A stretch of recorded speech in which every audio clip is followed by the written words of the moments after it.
Hello viewers, நான் SKM பேசுகிறேன். Welcome to SKM மோசா சேனல். இந்த வீடியோவில் நம்ம என்ன பார்க்க போகிறோன்னா, டூருக்காக ஒரு காட்டுக்குள்ளே இருக்கிற வாட்டர் ஃபால்ஸுக்காக போய் அங்கே ஒரு பொண்ணுக்கு நடந்த அம்மானுசுக்கு தான் பார்க்க போகிறோம். அதுக்கு முன்னாடி நீங்கள் புது சப்ஸ்கிரைபர் இருந்தால் சப்ஸ்கிரைப் செஞ்சுட்டு ஆளுங்க பட்டன் அழுத்திக்குங்க. பழைய வியூவர்ஸ் இருந்தால் சப்ஸ்கிரைப் செஞ்சுட்டு வீடியோ பாருங்கள். அப்போ தான் போகிற ஒவ்வொரு வீடியோவும் உங்களுக்கு நோட்டிஃபிகேஷன் வரும். வாங்க வீடியோக்குள்ளே போகலாம்.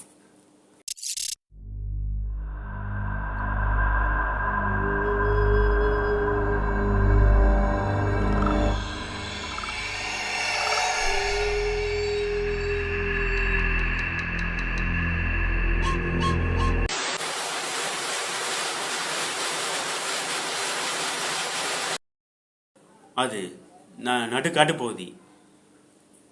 அங்கே ஏகப்பட்ட வாட்டர் ஃபால்ஸ் இருக்குது.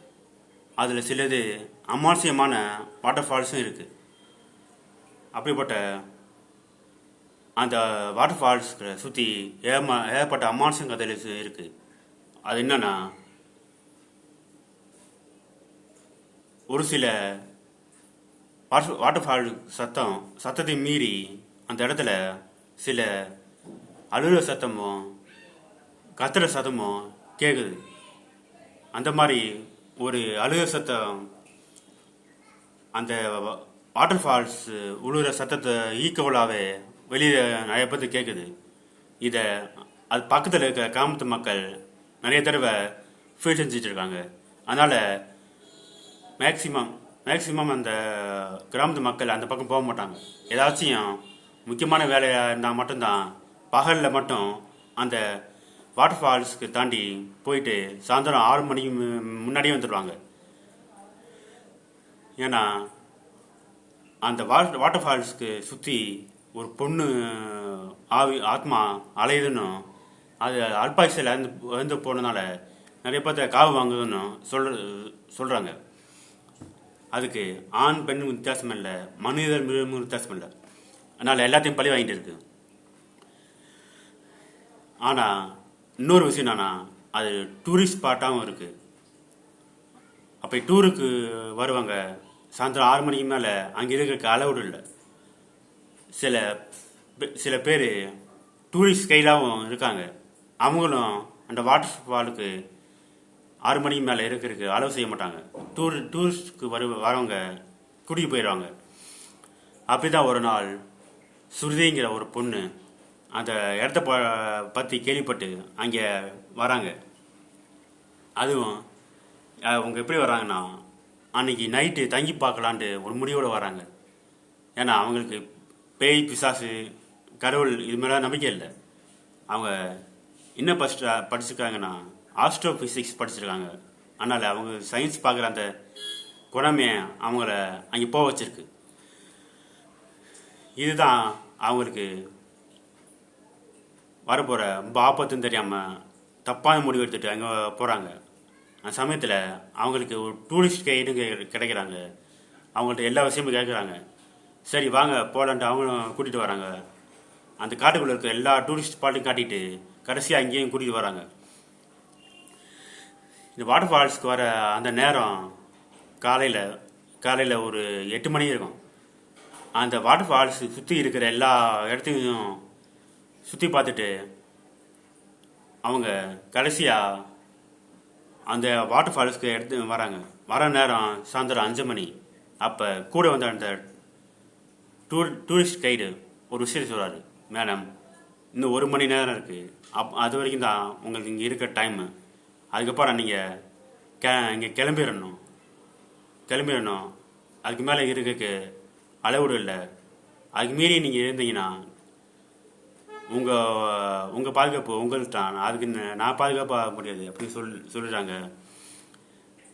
அதில் என்ன காரணம்னு இவங்க கேட்குறாங்க. ஏன் இப்படி சொல்கிறீங்கன்னு கேட்கும்போதும், இங்கே நிறையா அப்நார்மல் விஷயம்லாம் நிறையா நடக்கிறதுனால இங்கே கவர்மெண்ட்டை தடை செஞ்சுருக்காங்க. அப்படி நீங்கள் தங்கணுன்னா அவங்கள்ட்ட தான் பர்மிஷன் வாங்கணும் அப்படின்னு சொல்கிறாங்க. அவங்களுக்கு அங்கே இருந்து பார்க்கணுன்னு தோணுது. சரி நான் பார்த்துக்கிறேன் அப்படின்னு சொல்கிறாங்க. கைடு எவ்வளவோ அட்வைஸ் செய்கிறாரு. ஆனால் அவனுக்கு பணம் அதிகமாக கொடுத்து நீங்கள் இங்கேருந்து கிளம்பிடுங்க, கிளம்பி நான் பார்த்துக்கிறேன், எனக்கு நிறையா பேர் ஆள் இருக்காங்க, அதை வச்சு நான் பர்மிஷன் வாங்கிறேன்னு சொல்கிறாரு. அந்த சமயத்தில் ஆனால் கடைசியாக ஒரு தடவை அவங்க எச்சரிச்சுட்டு போகிறாரு அந்த டூரிஸ்ட்காரு. கவனமாக இருங்க, இங்கே டென்ட்டு போட்டு நீங்கள் தங்க போகிறீங்கன்னு தெரியும், டென்ட்டு விட்டு நீங்கள் வெளியே வந்துடாதீங்க, எந்த சத்தம் கேட்டாலும் நீங்கள் ரெஸ்பான்ஸ் செஞ்சுறாங்க அப்படின்னு சொல்லிட்டு போகிறாரு. ஆனால் இந்த ஸ்ருதிங்கிறவங்க காதிலே வாங்கலை. அவருக்கு டூரிஸ்ட் கைடை பார்த்துட்டு உங்கள் விதின்னு போயிடாரு. அந்த சமயத்தில் அவங்க டென்ட்டும் போட்டுறாங்க. டென்ட்டு போட்டு போகிறோம். அந்த வாட்டர் ஃபால்ஸு பார்த்துட்டு கொஞ்சம் உட்காந்துட்டு அப்படியே ரூமுக்குள்ளே போகிறாங்க, அதாவது டென்ட்டுக்குள்ளே போகிறாங்க. இதை பார்த்த உடனே அப்போ நைட் நேரத்தில் தூங்க வராதனால லேப்டாப்பை நோண்டிகிட்டு இருக்காங்க அங்கே. அதுலேயும் அவங்க படிப்பு சம்மந்தமான வேலையை தான் பார்த்துட்டு இருக்காங்க. அப்போ தான் கொஞ்சம் விதமாக அந்த நிகழ்வு ஆரம்பிக்குது. அதாவது ஒரு பெண்ணோட அழுகு சத்தம் கேட்குது, அந்த அருவி உழுகிற சத்தத்தை ஈக்குவலாக கேட்குது. ரெண்டுமே கேட்குறதுனால அவங்களுக்கு டிஸ்டர்ப் ஆகுது. அந்த சமயத்தில் உள்ளே இருந்துட்டு யார் வெளியில் அழுகுறா, யார் நீங்கள் அப்படின்னு கேட்குறாங்க. ஆனால் எந்த ரெஸ்பான்ஸ் இல்லை, அதே அழுகு சத்தம் தான் கேட்குது. அப்படி நேரம் போக அந்த அழுகு சத்தம் இவங்களுக்கு அதிகமாகுது, இந்த டிஸ்டர்பும் ஆகுது இவங்களுக்கு. அதனால் டெண்டை திறந்துட்டு வெளியே போய் பார்க்கலான்ட்டு திறந்துட்டு வெளியே வராங்க. அப்போ கேட்குறாங்க, யார் வெளியே இருக்கா, யார் டிஸ்டர்ப் செஞ்சுருக்கா, நீங்கள் அழுகுறது எங்களுக்கு டிஸ்டர்பாக இருக்குது, இங்கே கிளம்புங்க அப்படின்னு சொல்கிறாங்க. ஆனால் அதுக்கு அந்த ரெஸ்பான்ஸ் இல்லை. அந்த சமயத்தில் அந்த அழுக ஊத்து கேட்கும்போதும் அருவி உள்ள சத்தத்தோடு அதிகமாகவே கேட்குது. அப்போ கையில் வச்ச டார்ச் லைட்டை சுற்றி முற்றியும் அடிச்சு பார்க்குறாங்க. இப்படி பார்க்கும்போதும் நேராக அந்த அருவிட்டு அடிக்கிறாங்க. அப்போ தான் தெரியுது, அந்த தண்ணி அருவிக்கு உள் பக்கமாக ஒரு உருவம் நிற்கிற மாதிரி தெரியுது.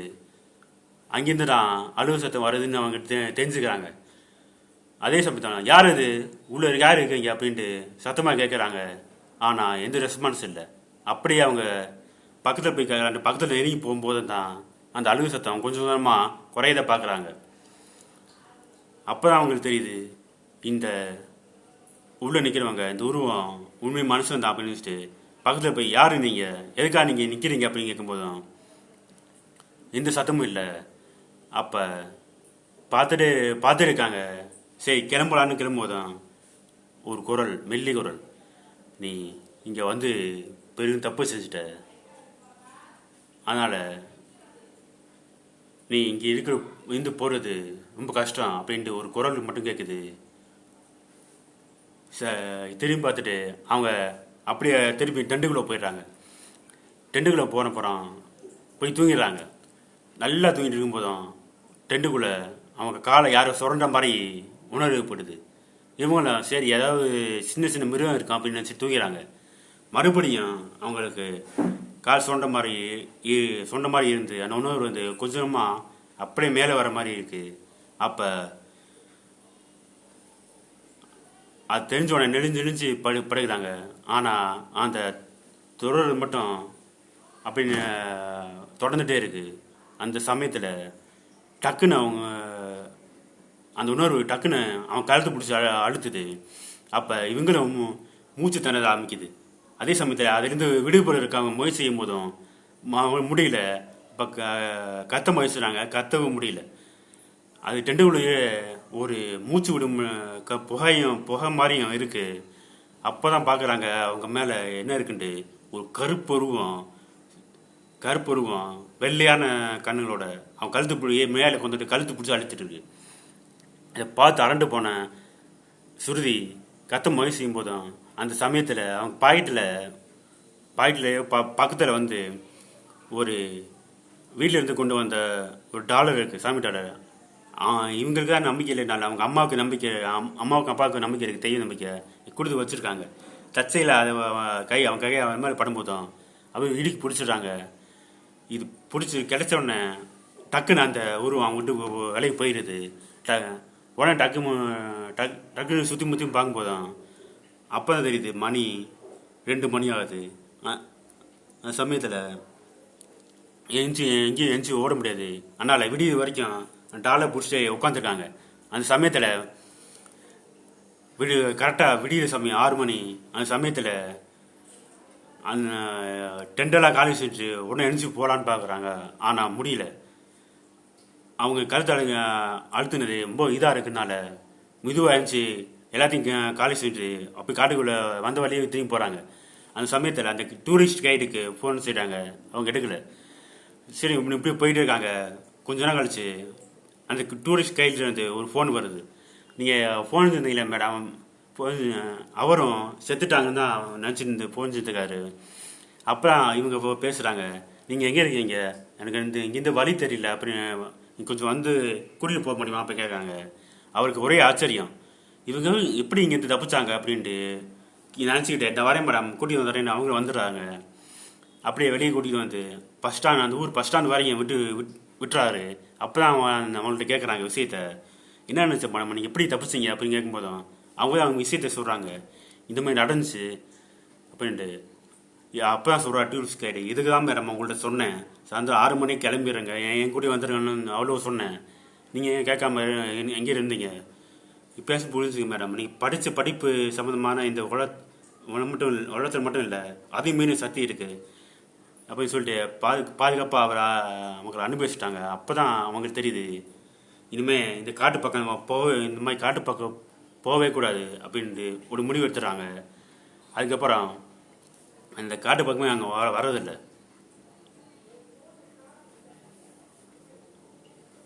அவ்வளோதான் வியூவர்ஸ். இது கதை முடிஞ்சுச்சு. இந்த கதை பிடிச்சிருந்தா லைக் ஷேர் செஞ்சுங்க. மறுபடியும் அடுத்த வீடியோவில் சந்திக்கிறேன். அதுவரையும் உங்களிருந்து விடைபெறுவது நான் SKM.